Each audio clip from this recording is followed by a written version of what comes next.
Hi, my name is Dr. Clinton Colaco, and I'm an infectious diseases physician. Today, I'd like to talk about a very common topic that affects almost 20% of the population, or at least the 20% of the patients that I see in my infectious disease practice, which is Staphylococcus aureus infections, or golden staph infections for short. There are two types of staph infections that people most commonly get.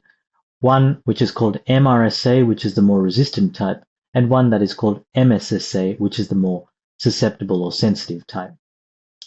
Staph infections are found everywhere in the environment, and there are two types of forms that we think of. We think of the community-acquired form, which is in the community, and we think of the hospital-acquired form, which tends to be acquired when you're in hospital.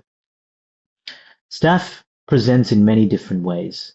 It can present as recurrent boils, or it can get into wounds and make it very difficult to treat because appropriate antibiotics need to be commenced early in order to get over the infection.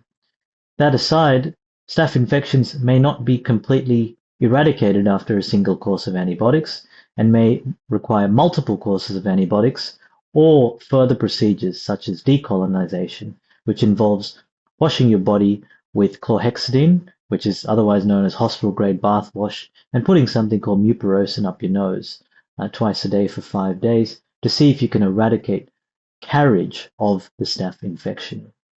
Sometimes this alone is not enough, and household members have to undertake the same procedure.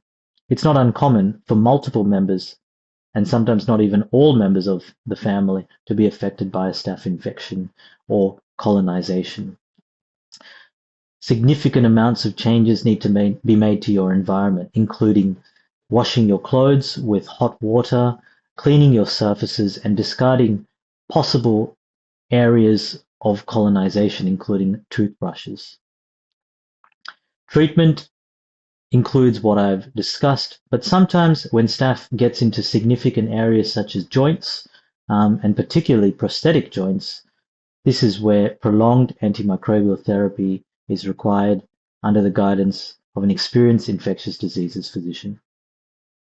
If this problem is affecting you, please do not hesitate to reach out to my rooms and book an appointment today to discuss your case. Thank you.